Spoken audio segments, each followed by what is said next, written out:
बीरबल और तानसेन का विवाद। तानसेन और बीरबल में किसी बात को लेकर विवाद हो गया। दोनों ही अपनी अपनी बात पर अटल थे।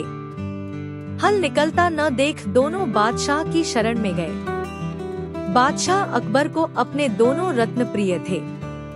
वे किसी को भी नाराज नहीं करना चाहते थे। अतः उन्होंने स्वयं फैसला न देकर किसी और से फैसला कराने की सलाह दी।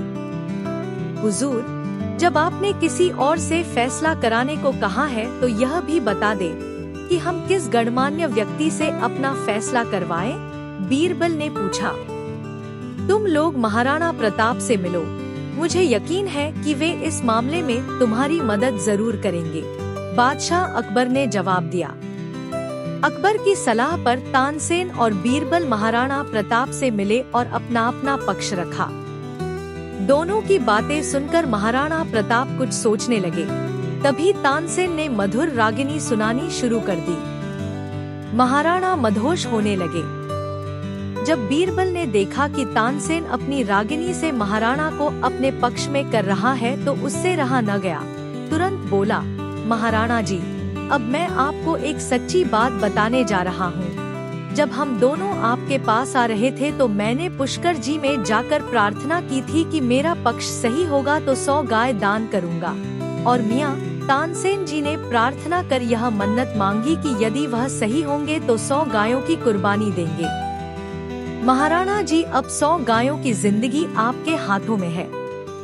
बीरबल की यह बात सुनकर महाराणा चौंक गए।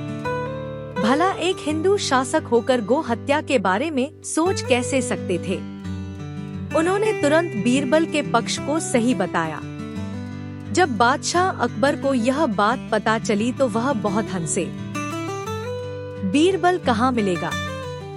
एक दिन बीरबल बाग में टहलते हुए सुबह की ताजा हवा का आनंद ले रहा था कि अचानक एक आदमी उसके पास आकर बोला, क्या तुम मुझे बता सकते हो कि बीरबल कहाँ मिलेगा? बाग में, बीरबल बोला। वह आदमी थोड़ा सकपकाया लेकिन फिर संभल कर बोला, वह कहाँ रहता है? अपने घर में, बीरबल ने उत्तर दिया। हैरान परेशान आदमी ने फिर पूछा, तुम मुझे उसका पूरा पता ठिकाना क्यों नहीं बता देते? क्योंकि तुमने पूछा ही नहीं, बीरबल ने ऊंचे स्वर में कहा। क्या तुम नहीं जानते कि मैं क्या पूछना चाहता हूँ? उस आदमी ने फिर सवाल किया। नहीं, बीरबल का जवाब था। वह आदमी कुछ देर के लिए चुप हो गया। बीरबल का टहलना जारी था। उस आदमी ने सोचा कि मुझे इससे यह पूछना चाहिए कि क्या तुम बीरबल को जानते हो? वह फिर बीरबल के पास जा पहुंचा, बोला, बस मुझे केवल इतना बता दो कि क्या तुम बीरबल को जानते हो? हाँ, मैं जानता हूँ, जवाब मिला। तुम्हारा क्या नाम है? आदमी ने पूछा।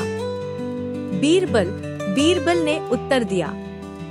अब वह आदमी भौचक्का रह गया। वह बीरबल से इतनी देर से बीरबल का पता पूछ रहा था और बीरबल था कि बताने को तैयार नहीं हुआ कि वही बीरबल है।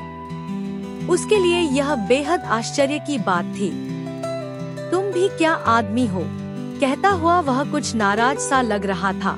मैं तुमसे तुम्हारे ही बारे में पूछ रहा था और तुम न जाने क्या क्या ऊटपटांग बता रहे थे।